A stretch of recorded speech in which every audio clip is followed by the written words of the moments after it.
परम पिता परमात्मा पूर्ण ब्रह्म सारी सृष्टि के रचनहार कबीर परमेश्वर जी की असीम रजा से आप सभी पुण्यात्माएं परमात्मा की महिमा सुनने के लिए उपस्थित हुए हो। जब तक ये प्राणी सत्संग में नहीं आता तब तक इसको मनुष्य जीवन के लक्ष्य का ज्ञान नहीं होता। उससे पहले जैसे भी माहौल के अंदर वो पला है, जैसी भी क्रियाएं उसने देखी और सुनी है, जो भी ज्ञान उसको ग्रहण है, उसी को अंतिम मानकर और निश्चिंत होकर के अपने जीवन सफर पर चल रहा होता है। क्योंकि आसपास के क्षेत्र में वही क्रियाएं होती हैं, वही ज्ञान होता है और वही सब भक्ति मार्ग होता है, जिस कारण से उस व्यक्ति को, उस प्राणी को कोई संदेह नहीं होता, शंका नहीं होती कि जो क्रिया और जो साधना, जो परंपरा, जो रीति रिवाज में कर रहा हूं, ये करने की नहीं है। वो यही सोचकर कर रहा होता है कि सभी कर रहे हैं तो ये सारी ठीक होंगी। कोई बकरीद मनाता है या कोई देवी पर बलि चढ़ाता है तो सभी अपनी क्रियाओं को सही मान रहे होते। तो इसलिए सत्संग की आवश्यकता होती है। सत्संग के अंदर परमात्मा का विधान बताया जाता है। परमात्मा के विधान को तोड़ने वालों को होने वाली हानि से अवगत कराया जाता है, परिचित कराया जाता है। और जो मर्यादा में रहकर साधना करते हैं उनको क्या बेनिफिट होगा वो भी बताया जाता है। तो इसलिए सत्संग की विशेष आवश्यकता है। हमने सत्संग मान रखा था कि संत कोई हो, वो जैसा ज्ञान देता है वो सत्संग ही होता है। नहीं, सत्संग के अर्थ से पता लगता है कि जहां सच्चाई का साथ हो वो सत्य संग होता है, अन्यथा वो सत्संग नहीं है, बेशक से उसका नाम सत्संग हो। तो वर्तमान के अंदर आज तक उन महापुरुषों को छोड़कर जिनको भगवान मिले, उनकी अमृतवाणी के अंदर सत्संग है, या स्वयं परमेश्वर ने आके जो ज्ञान दिया वो सत्संग है। हमारे सदग्रंथों के अंदर सत्संग है। और उन सदग्रंथों से हटकर उन महापुरुषों की वाणी से भिन्न कोई ज्ञान देता है, सत्संग करता है, वो डुप्लीकेट है। और डुप्लीकेट से आप खूब परिचित है। कोई डुप्लीकेट पासपोर्ट बनाता है, उस समय तो वो बिल्कुल ठीक लगता है आपको क्योंकि ज्ञान नहीं। और जिस समय उस पासपोर्ट की आवश्यकता पड़ेगी वहां पता चलेगा तो उस समय वो यूजलेस होगा, आपका सारा जीवन व्यर्थ हो चुका होगा। तो यहां आपको पूरे जीवन में या तो सत्संग से आप अपने उस पासपोर्ट को यानी अपने ज्ञान और साधना को सत्संग से ही तुलना कर सकते हो। सत्संग से उसको कंपेयर किया जा सकता है कि मेरा ज्ञान ठीक है, मेरी भक्ति ठीक है या नहीं। अन्यथा फिर आपको उस समय पता चलेगा जब आप धर्मराज के दरबार में खड़े होगे। उस समय आपका वो डुप्लीकेट नाम, डुप्लीकेट ज्ञान और वो डुप्लीकेट गुरु कुछ काम नहीं आवेगा। उस समय बहुत देर हो चुकी होगी। तो इसलिए पुण्यात्माओं सतर्क हो। बहुत जन्म खो दिए आपने इस भांग के बाड़े, नकली संतों के पास। आज दया बख्शी है परमात्मा ने आप अपने बच्चों पर, आपको शिक्षित किया है और परमात्मा ने इस दास को यहाँ आपके लिए भेजा है, तत्व ज्ञान युक्त किया है, इसको ग्रहण करो और जहां तक संभव हो, आपकी पहुंच हो, वहां तक इसकी चर्चा अवश्य करो, आपको बहुत पुण्य होगा।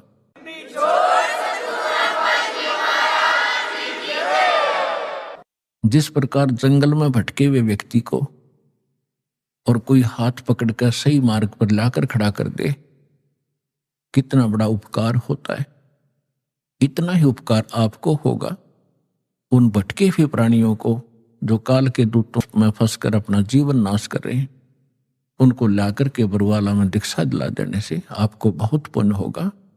जैसे परमात्मा ने यहां तक कहा है कि 1000 गऊ हत्ते में कोई काट रहा हो कसाई, और उनसे छुटवाकर उनको बाहर अच्छी चरागाह में छोड़ दिया जाए, तो इतना पुण्य उस प्राणी को होगा जो एक जीव को काल के खेमे से निकाल के और सतलोक आश्रम में जोड़ देगा। ये सत्कर मान लेना।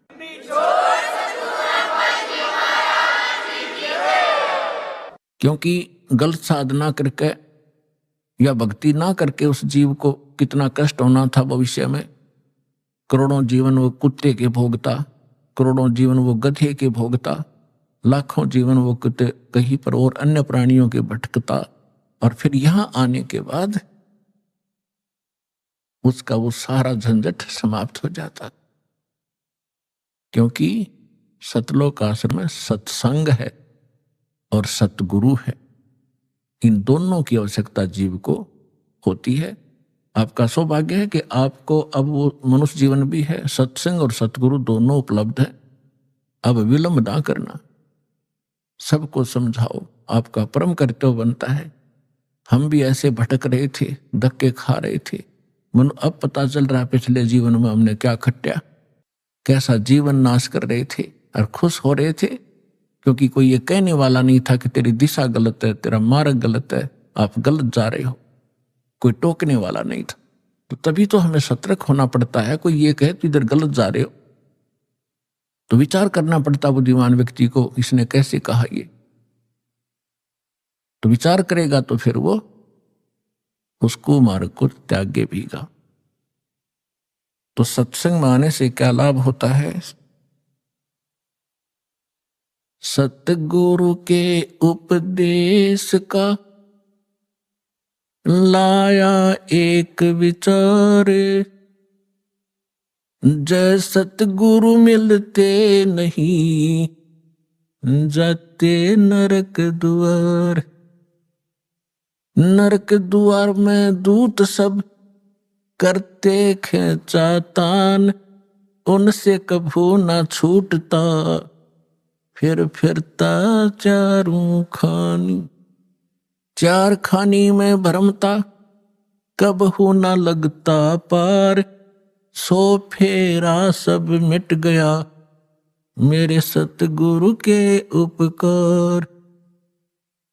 7 समुद्र की मसी करूं, लेखनी करूं बन राय, धरती का कागज करूं गुरु गुण लिखो न जाए। परमेश्वर ने अपनी महिमा बताने के लिए, आपको सही दिशा देने के लिए अधिक उदाहरण अपने ऊपर ही दिए हैं। क्योंकि परमात्मा कहीं खड़े हो जाते थे चौराहे पर और एक इकतारा लेकर के आवाज लगाते थे ताकि लोग इकट्ठे हों। जैसे कोई रीछ नचाने वाला खड़ा होकर डुडुगी बजाने लग जाता है, लोग अट्रैक्ट होते हैं, क्या हो रहा है देखें जाकर। तो आपके लिए परमात्मा ऐसे खड़े कर रहा है, ऐसे धाड़े भुगत रहा है, किसी प्रकार तुम्हें बुद्धि आवे। आप कहां पड़े हो, कभी विचार नहीं लगाया आपने। इस झूठे सुख को सुख कह ये मान रहा मनमोद, यू सकल चबीना काल का कुछ मुख में कुछ गोद। तो खड़े होकर कहा करते परमात्मा, सतगुरु के उपदेश का लाया एक विचार, जय सतगुरु मिलते नहीं, जाते नरक द्वार। तो परमात्मा ने पद भाग का सहारा इसलिए लिया क्योंकि हमारे अंदर एक विकार है, कान का शब्द विषय है हमारे अंदर। तो उस विकार के कारण परमात्मा अट्रैक्ट करते थे। सुरीली आवाज थी दाता की, वाणी में इतना अट्रैक्शन आत्मा को पकड़ के खींच लेता, क्योंकि परमात्मा की वाणी आत्मा के लिए ही होती है। तो वहां समझाया करते थे, अपने अपने आप ही बताते थे। जब वो बार बार न्यू कहा मैं भगवान होता, लोग डले मारने लग जाए थोड़े दिन में, हमारी आदत खराब हो चुकी है। तो उन्होंने कहा कि भाई सतगुरु से उपदेश लेने के बाद अब हिसाब लगाया, उसका विचार किया कि सतगुरु के उपदेश का लाया एक विचार, जय सतगुरु मिलते नहीं। ये नकली गुरु भी हो और साधना भी गलत कर रहे हो, शास्त्र भी गीता का मनमाना आचरण कर रहे हो, उनका भी कोई लाभ नहीं। सतगुरु के उपदेश का लाया एक विचार, और जय सतगुरु मिलते नहीं, जाते नरक द्वार। नरक द्वार में दूत सब करते खेचा तान, उनसे कभू ना छूटते, फिर फिरते चारों खान। जैसे ग्रुप के ग्रुप करोड़ों की संख्या में नकली संतों के पास हैं, ये सारे के सारे मृत्यु के उपरांत नरक में ठोके जाएंगे।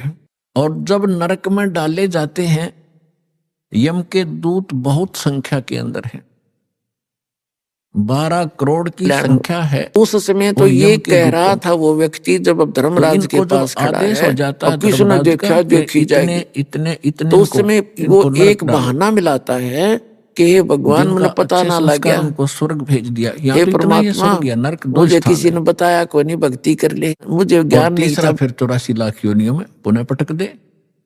तो उनको आदेश दे दिया जाता है कि इन सबको नरक भेज दो।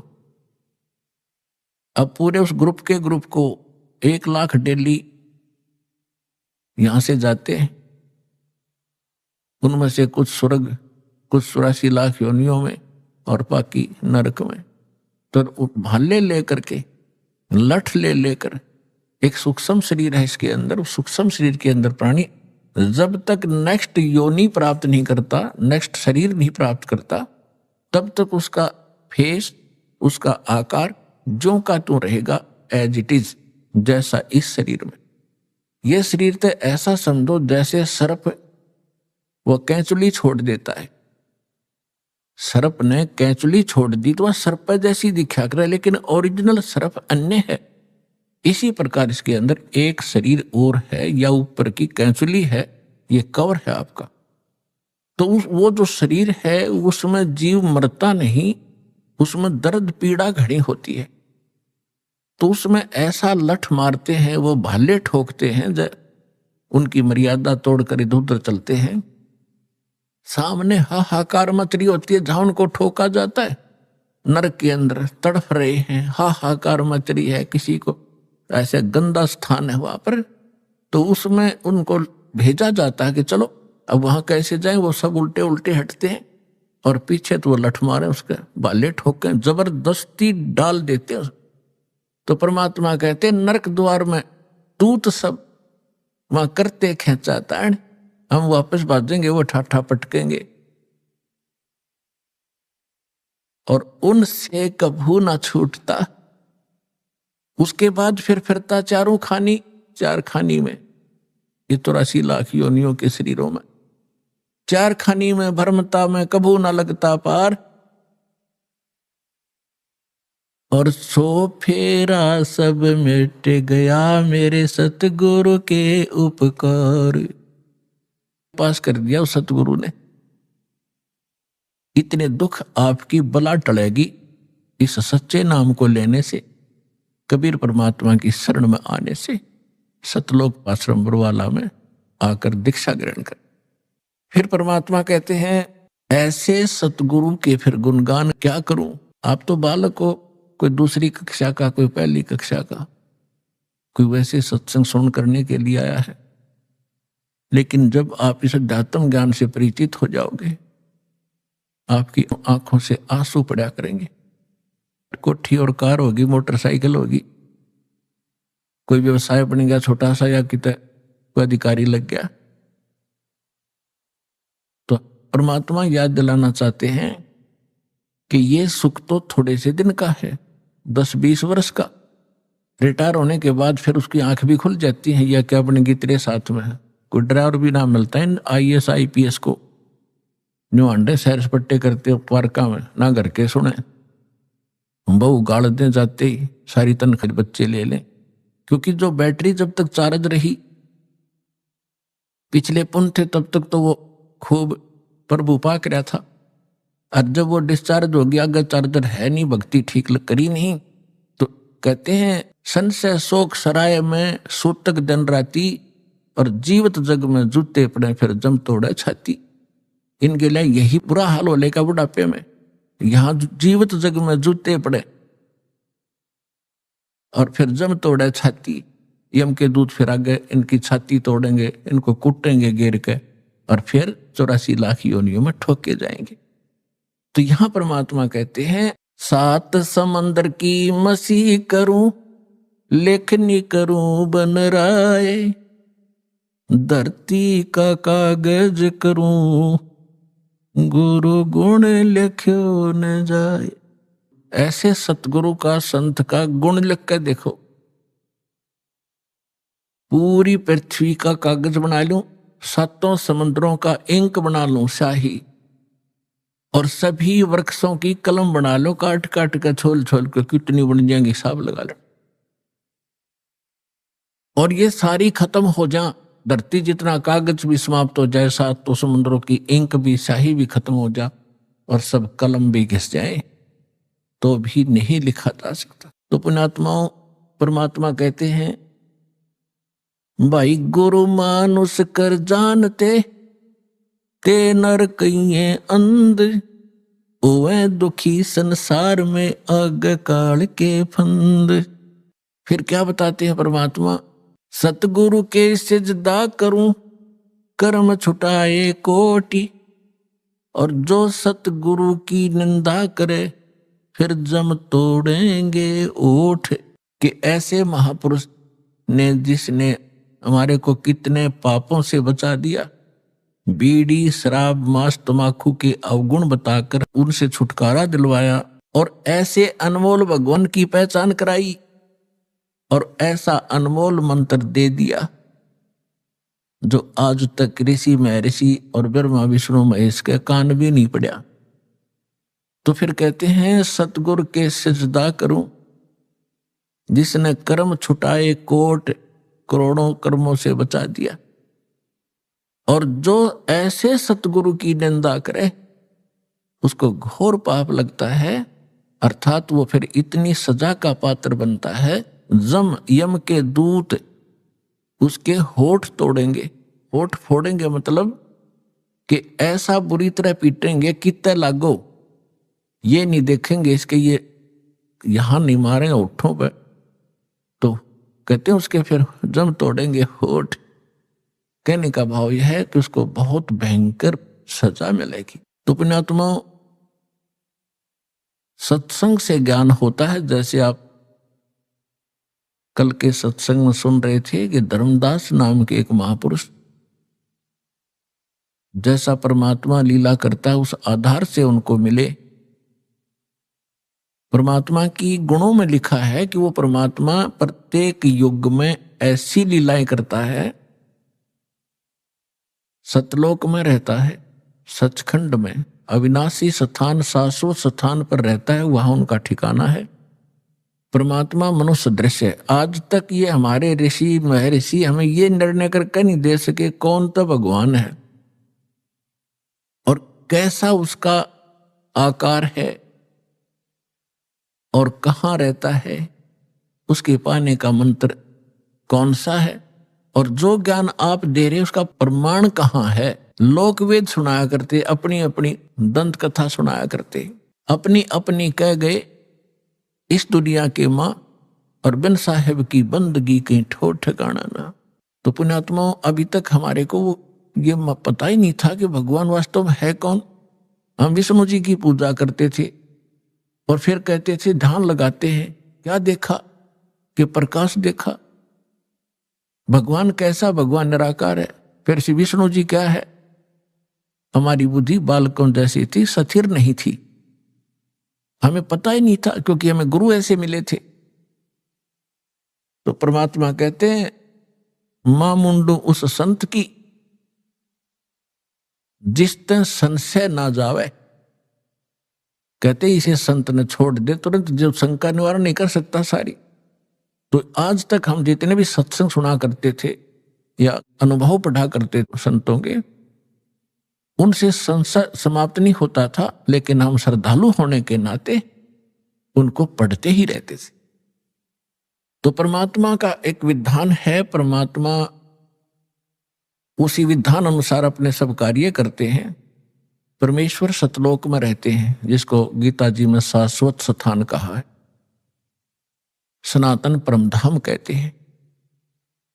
और वहां परमात्मा मनुष्य दृश्य है, एक सिंहासन पर विराजमान है।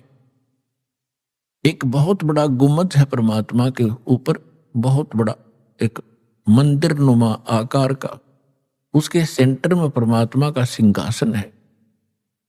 उसके ऊपर मुकुट धारण करके परमात्मा बैठे हैं और सिर पर सफेद छत्र है दाता के। और वहां परमात्मा के एक रोमकूप में करोड़ सूर्य मिला दे, करोड़ चंद्रमा, इनकी रोशनी भी फीकी पड़े, इतना नूर है दाता का। वो यहां आते हैं तो शोभा को कम कर लेते हैं, हल्का तेज पुंज का शरीर बना लेते हैं, सरल करके आते। यदि वो इसी रूप में यहां आ जाए तो हमारी चरम दृष्टि देख नहीं सकती, जैसे उल्लू सूर्य को नहीं देख सकता। इसलिए परमात्मा एक अपने तेज पुंज का हल्का शरीर बनाकर आते हैं। और वो मनुष्य दर्श तो है ही है, अपने एज इट इज रूप में हमसे मिलते हैं, बातें करते हैं, लेकिन हमारे को ज्ञान गलत प्राप्त होता है, परमात्मा की डेफिनेशन गलत हमने ग्रहण कर रखी होती। इसलिए हम भगवान को निराकार मानते रहते हैं, उनको संत मान करके फ्री कर देते थे। तो धर्मदास जी को सतगुरु मिले। पहले वो भी ऐसे भ्रमित थे, लोक वेद के आधार से साधना कर रहे थे। परमेश्वर कबीर साहब जी कहते हैं जब आपको ये अध्यात्म ज्ञान होगा तो आप क्या कहोगे? पीछे लग गया जाऊं था मैं लोक वेद के साथ, रस्ते में सतगुरु मिले दीपक दे दिया हाथ। लोक वेद होता है दंत कथा, अक्षेत्रीय ज्ञान, जिस क्षेत्र में जैसी परंपराएं जैसी साधना होती है उसको लोक वेद कहते हैं। वो सबके मुंह पर चढ़ा हुआ होता है कि ये भगवान है, ये भगवान है। चाहे को किसी भी देव को पूज रहा है या कोई मजार पूज रहा है या किसी की यादगार पूज रहा है, उन्हीं को सत्य मान रहे हैं। तो परमात्मा कहते हैं कि हम पहले हमारे लिए कह रहे हैं, वो तो मालिक थे। जैसे दास पहले भगवान विष्णु जी का पुजारी था और साथ में शंकर जी को भी पैरेलल आदर दिया करते थे। हनुमान जी का विशेष पुजारी था और भी अपना जो परंपरागत देवता बाबा श्याम जी या नारी पूजा थी। तो ये लोक वेद के आधार से हम साधना कर रहे थे, ये यथार्थ भक्ति मार्ग और ज्ञान नहीं था। और जब ये मार्ग मिला परम पूज्य परमेश्वर के श्रेष्ठ आत्मा पुण्य आत्मा स्वामी रामदेवानंद जी दास को मिले, उन्होंने दास को एक दीपक दे दिया तत्व ज्ञान रूपी कि अब आप अंधेरे में भटक रहे हो, आपके पास कोई मार्ग नहीं है जिसकी रोशनी में आप ठीक चल सके। तो उस तत्व ज्ञान रूपी दीपक के रोशनी में दास फिर सीधा चला तो आज सफलता मिली। तो परमात्मा कहते हैं पीछे लग गया जाऊं था मैं लोक वेद के साथ, रस्ते में सतगुरु मिले। और यो तत्व ज्ञान रूपी दीपक टॉर्च दे दी, लालटेन दे दी, किसकी रोशनी में चल, गड्ढों में मत गिर। यहां परमात्मा कहते हैं कि धर्मदास जी को परमात्मा मथुरा में मिले, वहां उनको टॉर्च दे दी, दीपक दे दिया। उसके बाद उनकी दिशा बदल गई। तो इसी प्रकार कल आपको सत्संग में सुनाया गया था कि धर्मदास जी को परमात्मा मिले, लेकिन हमारे अंदर इतना खचड़ा भर गया है ये अज्ञान का, ये जल्दी से समाप्त नहीं होता। दीक्षा भी ले ली धर्मदास जी ने, भगवान को देख भी लिया, लेकिन वो पुरानी कथाएं, पुराना रंग, वो पेंट कहीं ना कहीं किसी कोने में दबा ही रहता है। एक दिन धर्मदास जी ने प्रश्न किया कि हे परमेश्वर, अक्षमा करना अपने किंकर को, मैं पामर प्राणी हूं, लेकिन दाता मुझ नालायक व्यक्ति के अंदर कुछ ऐसी शंकाएं किसी कोने में और जमा हैं, दाता उनका भी समाधान कीजिए। परमेश्वर ने कहा बोल भाई, जब तक शंकाएं तेरी समाप्त नहीं होगी तू भक्ति खाक करेगा। उसने कहा भगवान देखो, आप कहते हो कि भगवान विष्णु, भगवान कृष्ण, भगवान श्री राम, इनमें कोई शक्ति नहीं थी, ये कोई कुछ नहीं कर सकते। हमने कथाएं सुनी अपने पहले वाले गुरुओं से कि भगवान श्री कृष्ण ने मोर ध्वज के पुत्र तामर ध्वज को आरे से दो फाड़ करवा के चिरवा के मृत्यु को प्राप्त हो गया था, उसको जीवित कर दिया भगवान। अब ये बात मेरे गले नहीं उतर रही, क्या उनमें शक्ति नहीं थी? भगवान श्री कृष्ण ने सुदामा उसका मित्र था, दारिद्र बहुत घना था, उसमें बहुत ही निर्धन व्यक्ति था, क्लास फेलो था उनका। एक दिन उनके पास गया जब वो द्वारका के राजा थे, और भगवान 2 मुट्ठी चावल खा के और उसका सुंदर महल बना दिया और घना धन दे दिया उसको। परमात्मा बोले ठीक है बच्चा, पहले तो आप लोग इतने भावुक हो कि सुनते नहीं ध्यान से। परमेश्वर ने कहा कि मैं ये नहीं कह रहा कि ब्रह्मा विष्णु महेश में कोई शक्ति नहीं, ये कुछ नहीं कर सकते। परमात्मा कहते थे कि तुम इनको समर्थ मानते थे कि ये समर्थ भगवान है, सारी सृष्टि के रचनहार हैं, ये अजन्मा है, इनकी मृत्यु जन्म नहीं होता, इनके कोई माता पिता नहीं। तो वो तेरे रूबरू कर दिया, इनके माता पिता हैं, इनकी जन्म मृत्यु होती है, जिनकी जन्म मृत्यु होती है वो सक्षम कैसे होगे? तो परमात्मा ने कहा कि जैसे एक स्टेट के प्रांत के मंत्री में जो शक्ति होती है वो शक्ति होती है, लेकिन वो प्रधानमंत्री नहीं होता, प्रधानमंत्री जैसी पावर नहीं रखता। अब परमात्मा ने बताया कि आप कह रहे हो श्री कृष्ण भगवान ने मोर ध्वज के पुत्र ताम्र ध्वज को तो वहां जाके और शर्त रखती कि हम, मेरा शेर जो है सिंह, ये मांस खाएगा और आपके परिवार के एक सदस्य का खाएगा। जित कथा आपने सुन रखी बहुत बार, ये नहीं सुनाऊंगा आज। ऐसा ही किया गया, ताम्र ध्वज को चीरा गया, वो मर गया और श्री कृष्ण ने जीवित भी कर दिया। उनकी परीक्षा ली, वो सफल हुए, ठीक है। अभी यहां तो श्री कृष्ण ने ताम्र ध्वज तो जीवित कर दिया। जब महाभारत के युद्ध में उसकी बहन सुभद्रा का पुत्र अभिमन्यु युद्ध में मारा गया चक्रव्यूह में, सुभद्रा रोए, 5 पांडव रोए, उनका कुल नाश होए, और श्री कृष्ण रोए बैठ के, तब वो क्यों नहीं जीवित कर सके अभिमन्यु को? अब हमारी इतनी बुद्धि थी, धर्मदास चुप हो गया। कहा भगवान, या तो बात कभी ध्यान में आई ही नहीं हमारे। इसलिए परमात्मा कहते हैं गुरु बिन काहु न पाया ज्ञाना, जो थोथा भूषड़ मूड किसाना। तुम थोथा भूषड़ रहे थे अभी तक, और सारे तुम्हारे गुरु सिर पैर तानी कथा सुना दे राम बिलनी की, बस खाई रोटी जाओ जय बोलो। ये कोई कहानी थी? ये कोई ज्ञान था तुम्हारा? तो परमात्मा से धर्मदास जी ने पूछा कि भगवान फिर कारण क्या था? कारण ये था कि ताम्र ध्वज की आयु शेष थी, और इतनी शक्ति ये रखते हैं, ये तो ऋषि महर्षि रखते हैं ऐसी। तो गोरखनाथ जी ने अपने गुरु मच्छंद्रनाथ का हुका हुआ शरीर अस्थियां उठा के और उसको जीवित करके मच्छंद्रनाथ बना दिया। श्री कृष्ण जी ने केकला तोड़ दिया, क्योंकि जब तक शेष आयु है, ये आयु नहीं बढ़ा सकते तुम्हारे भगवान। ताम्र ध्वज की आयु शेष थी, इसने जीवित कर दिया था, और अभिमन्यु की आयु नहीं थी, इतना ही संस्कार था, उसको जीवित नहीं कर सके। समर्थ का शरणाग हो रंग होरियो, भाई कदे न हो ए काज राम रंग होरी हो। होरी मान खुशी कि समर्थ की शरण ग्रहण करो, अगर आपकी आयु भी ना होगी तो भी वो परमात्मा आपकी आयु बढ़ा सकता है, समर्थ।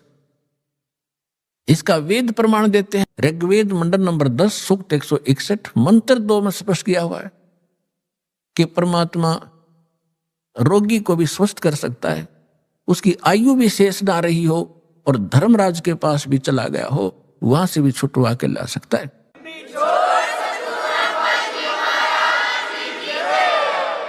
और उसको आगे और भी 100 वर्ष की आयु जीने के लिए वो दे सकता है। अब इसके लिए थोड़ा उदाहरण देते हैं। एक समय सिकंदर लोधी दिल्ली के बादशाह को एक भयंकर रोग हो गया, क्योंकि सिकंदर लोधी जो था एक क्रूर राजा था, मुसलमान धर्म में जन्मा था, जिस कारण से अपने काजी और मुल्लाओं के द्वारा बताए गए आधार से वो बाई फोर्स मुसलमान बनाता था हिंदुओं को, और राजा होकर और भी बहुत भेदभाव रखता था हिंदू और मुसलमानों में। तो जिस कारण से उसको दंड अपने किए का भोगना तो था ही, उसको एक ऐसा रोग हो गया, ऐसा जलन का रोग बन गया कि उसने सारा इलाज करा लिया, अपने मौलवियों से, काजियों से, मुल्लाओं से, सब दरगाहों पर मन्नत मान ली, सारी क्रियाएं कर ली, बलि चढ़ा ली, फिर हिंदू धर्म के भी जो धार्मिक गुरु थे उनसे भी क्रियाएं करवा ली, अवंताएं करवा लिया, और साथ में बड़े से बड़े वैद पूरे उसके राष्ट्र में जहां भी किसी वैद का नाम सुना उसी को पकड़ लाए और आके कह दिया कि मुंह मांगा पैसा देंगे।